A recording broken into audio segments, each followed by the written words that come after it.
नमस्कार दोस्तों, JS education channel पर आपका स्वागत है। दोस्तों, आज हम पढ़ेंगे past perfect continuous tense. Past perfect continuous tense. तो आइए विद्यार्थियों पढ़ते हैं पास्ट परफेक्ट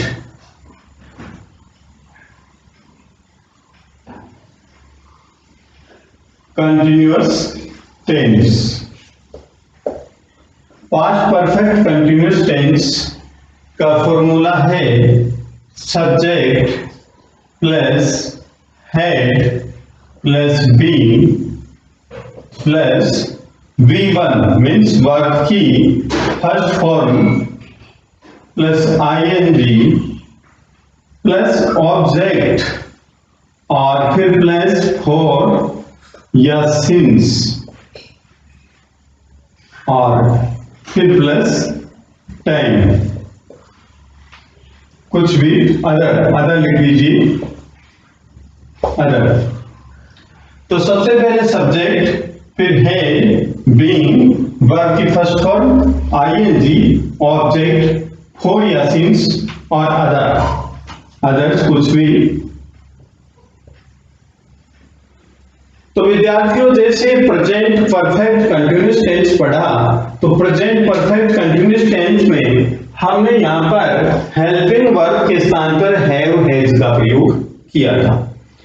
लेकिन पास्ट परफेक्ट कंटीन्यूअस टेंस में सभी कर्ताओं के साथ हैड का प्रयोग करेंगे और शेष नियम वैसे ही वैसे रहेंगे।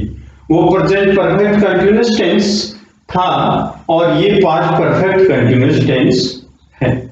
ठीक है, अब हम पास्ट परफेक्ट कंटीन्यूअस टेंस में वाक्य बनाएंगे, जैसे राम 2 घंटे से टीवी देख रहा था। राम 2 घंटे से टीवी देख रहा था, यह हो गया पास्ट। और राम 2 घंटे से टीवी देख रहा है, तो यह हो गया प्रेजेंट परफेक्ट कंटीन्यूअस टेंस। और था, देख रहा था, देख रहा है और देख रहा होगा, वह फ्यूचर परफेक्ट कंटीन्यूअस टेंस में आएगा, जो हम आगे पढ़ेंगे। तो विद्यार्थियों, आइए, राम 2 घंटे से टीवी देख रहा था। राम 2 घंटे से टीवी देख रहा था। देख रहा था, यहां पर टाइम आ गया 2 घंटे से, टीवी देख रहा था, तो हम पास्ट परफेक्ट कंटीन्यूअस टेंस का यूज करेंगे। कौन देख रहा था? राम देख रहा था, तो सबसे पहले लिखेंगे राम। राम, फिर देख रहा था, हैड का यूज करेंगे, had been. Ram had been. अब देखने के लिए यूज करेंगे वॉचिंग और सब्जेक्ट क्या होगा? TV. For 2 hours, Ram had been watching TV for 2 hours। 2 hours Ram subject है, हैड बीन, देखिए हैड बीन वर्ब की फर्स्ट फॉर्म प्लस आईएनजी और फिर ऑब्जेक्ट टीवी। क्या देख रहा था? टीवी देख रहा था फॉर 2 hours, 2 घंटे से। तो Ram had been watching TV for 2 hours, Ram 2 घंटे से टीवी देख रहा था। मान लीजिए फॉर और सिंस का प्रयोग हमने सीख लिया था, वही सेम प्रयोग पास्ट परफेक्ट टेंस में, पास्ट परफेक्ट कंटीन्यूअस टेंस में होगा। कौन कौन से वो प्रयोग थे? मान लीजिए कोई भी डे हो, डेट हो, month,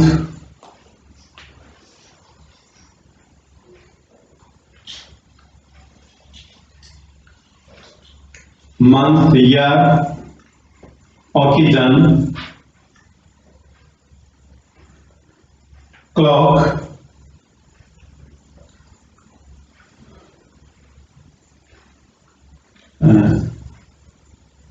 part of each day,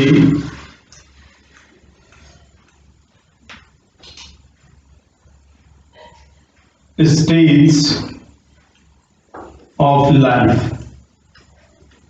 fix time, कोई भी डे आ जाए, संडे, मंडे, ट्यूसडे, वेडनेसडे, कुछ भी डेट कोई भी आ जाए, 7 अगस्त, 15 अगस्त, 5 सितंबर, 5 सितंबर, 10 सितंबर, मंथ आ जाए जनवरी, फरवरी, मार्च, अप्रैल, कोई भी ईयर आ जाए 1972, 1971, इस प्रकार से अकेजन, होली, दिवाली, जन्माष्टमी, क्लॉक 2 बजे, 3 बजे, 5 बजे, 7 बजे, और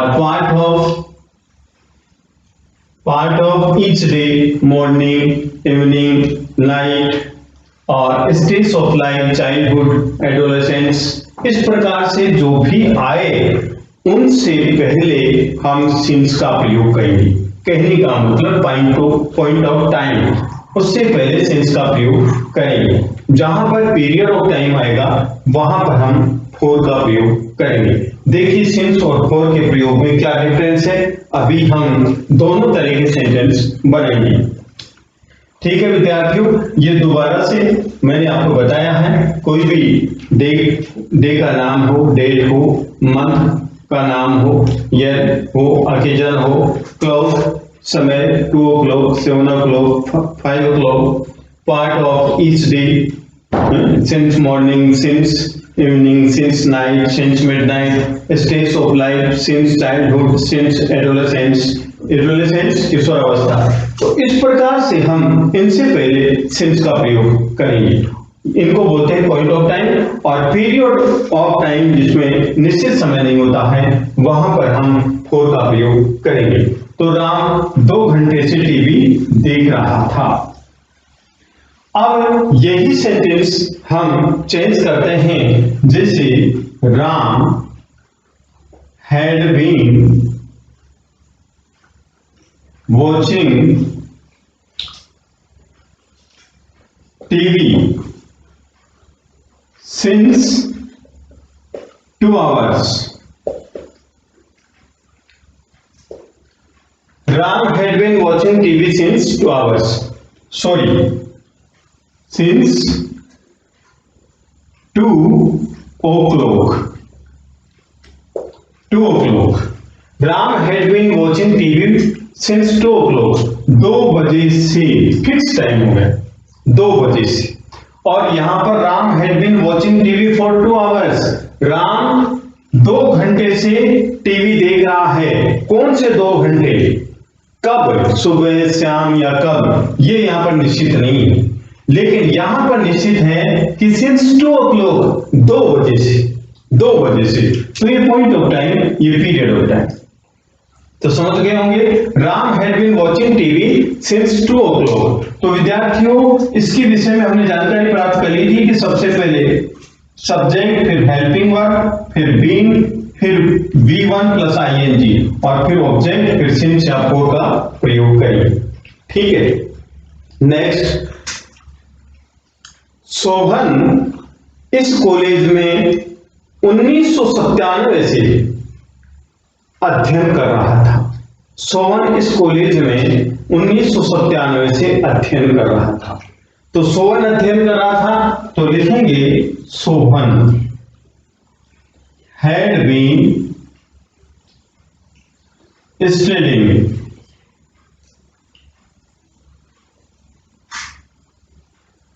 शोभन had been studying, शोभन अध्ययन कर रहा है कहां, इस कॉलेज में।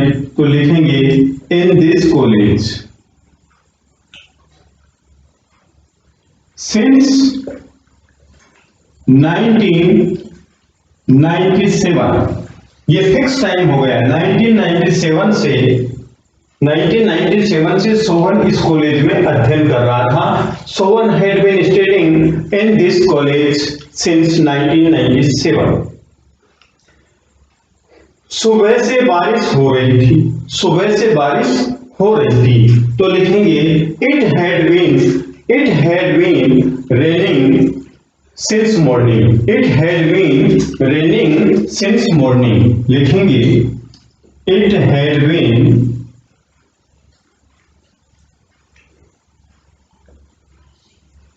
Raining since morning. सुबह से बारिश हो रही थी। It had been raining since morning. तो इस प्रकार से सेंटेंस बनाए। अब नेक्स्ट है निशा 11 बजे से मेरा इंतजार कर रही थी। निशा 11 बजे से मेरा इंतजार कर रही थी। तो विद्यार्थियों 11 बजे से निश्चित समय है। तो निश्चित समय से पहले हम सिंस का प्रयोग करेंगे। तो निशा हैड बीन वेटिंग। निशा इंतजार कर रही थी किसका? फॉर मी, मेरा। कब से? सिंस मॉर्निंग, सुबह से। Nisha had been waiting for me since morning. Nisha सुबह से मेरा इंतजार कर रही थी। या फिर सिंस 11 o'clock, ऐसा भी कर सकते हैं। 11 बजे से, 11 बजे से ये भी लिख सकते हैं। तो निशा 11 बजे से मेरा इंतजार कर रही थी। तो यहां पर हम सिंस 11 o'clock लिखेंगे। निशा सुबह से मेरा इंतजार कर रही थी तो सिंस मॉर्निंग लिखेंगे। निशा शाम से मेरा इंतजार कर रही थी तो सिंस इवनिंग लिखेंगे। इस प्रकार से सेंटेंस बनाएंगे। वह 2 घंटे से एक पत्र लिख रही थी। वह 2 घंटे से एक पत्र लिख रही थी। तो लिखेंगे शी हैड बीन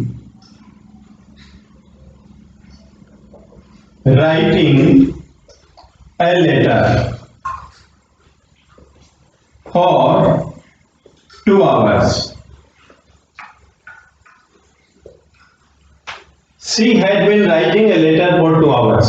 वह 2 घंटे से पत्र लिख रही थी। तो इस प्रकार से सेंटेंस बनाएंगे हम।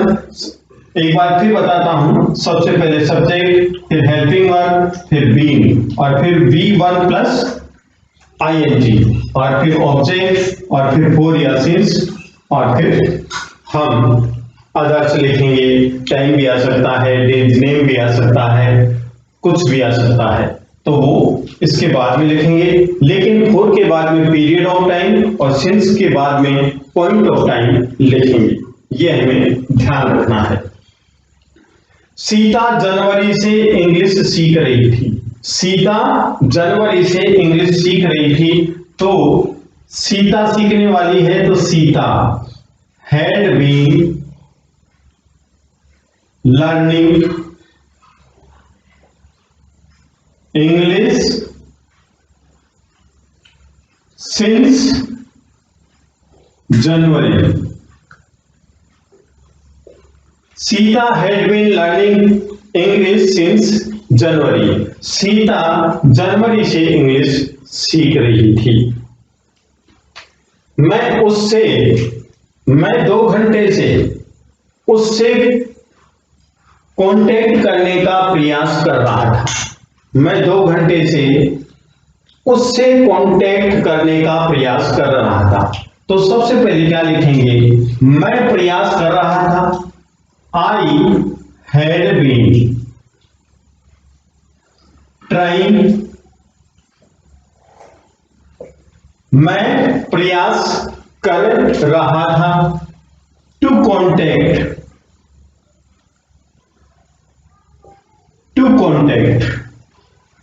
आई हैड बीन ट्राइंग, मैं कोशिश कर रहा था। टू कांटेक्ट करने की कोशिश कर रहा था। किससे? उससे। Contact her for 2 hours।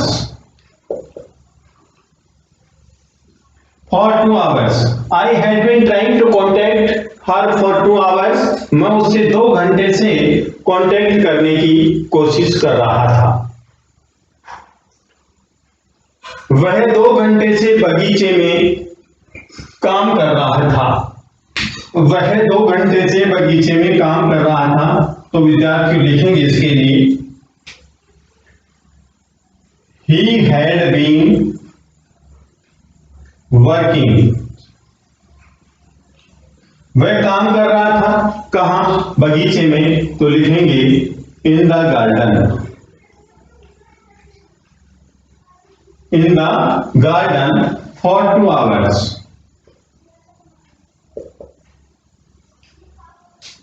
For 2 hours, 3 hours, 5 hours, 6 hours, कुछ भी। और since morning, since evening, since night, since midnight, since noon, since afternoon, इस प्रकार से हम लिख सकते हैं। ठीक है। तो वह 2 घंटे से बगीचे में काम कर रहा था। मान लीजिए ये होता कि वह सुबह से बगीचे में काम कर रहा था, तो he had been working in the garden since morning. वह सुबह से बगीचे में काम कर रहा था। मोहन 10 बजे से क्रिकेट खेल रहा था। मोहन 10 बजे से क्रिकेट खेल रहा था। तो इसके लिए सेंटेंस बनाएंगे, विद्यार्थियों क्रिकेट खेलने वाला कौन? Mohan had been playing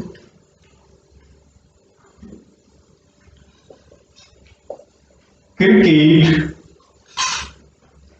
since 10 o'clock। Mohan had been playing cricket since 10 o'clock। Mohan 10 बजे से क्रिकेट खेल रहा था। मोहन 10 बजे से क्रिकेट खेल रहा था। मां सुबह से रसोई में काम कर रही थी। मां सुबह से रसोई में काम कर रही थी। तो लिखेंगे mother had been working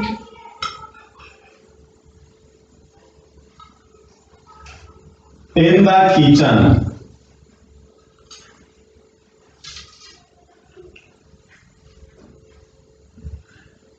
since morning। Mother had been working in the kitchen since morning। मां सुबह से किचन में काम कर रही थी, रसोई घर में काम कर रही थी। तो विद्यार्थियों, इस प्रकार से हम पास्ट परफेक्ट कंटीन्यूअस टेंस के सेंटेंस बनाते हैं। इसमें सबसे पहले हमें ध्यान रखने की बात है कि सबसे पहले हम सब्जेक्ट लिखेंगे, उसके बाद में हैड बीन और फिर V1 प्लस ing, और इसके बाद में हम लिखेंगे ऑब्जेक्ट और फिर सिंस या फॉर। हमें ये ध्यान रखना है, प्रेजेंट परफेक्ट कंटीन्यूअस टेंस और पास्ट परफेक्ट कंटीन्यूअस टेंस में यहां पर चेंजिंग है केवल।